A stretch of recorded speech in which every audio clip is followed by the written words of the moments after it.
You finish a client call and think, I'll send the recap later. And then later comes, and you're staring at a blank email trying to remember what was actually discussed.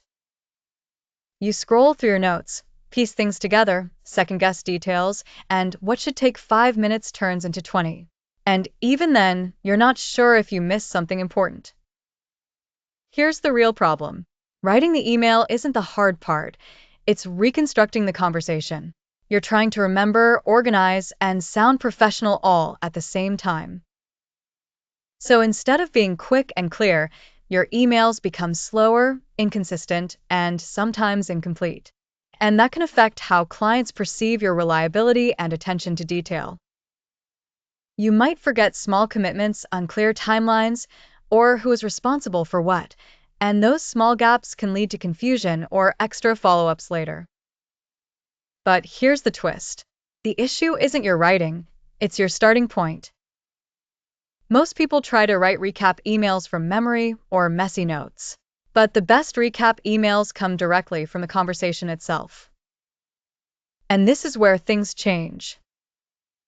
Instead of writing from scratch, use what's called the call-to-email system. Here's how it works. Step 1. During or after the call, capture everything as raw notes or a transcript. Don't worry about structure, just get the full input. Step 2. Paste that into AI and give a clear instruction. Turn this into a professional client recap email. Step 3.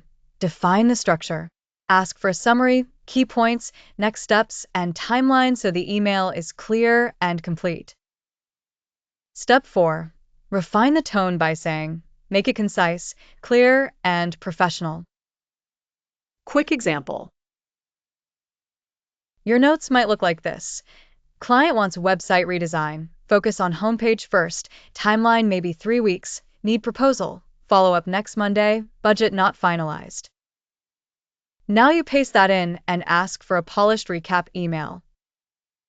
And the output becomes subject project recap and next steps. Hi, here's a summary of our discussion. Focus on homepage redesign as phase 1. Estimated timeline 3 weeks. Next steps, share proposal. Follow up next Monday, finalize budget. Same conversation, but now it's clean, structured, and ready to send. Now here's the part most people miss. You don't need to write better emails, you need to start from better input. Once you do this, everything changes. What used to take 15 to 20 minutes now takes under 2 minutes, and your emails become more consistent, more professional, and easier for clients to understand. So the takeaway is simple. Stop rewriting client conversations. Turn them into polished emails instantly. Like, subscribe, and if you want faster client communication, check the description for more.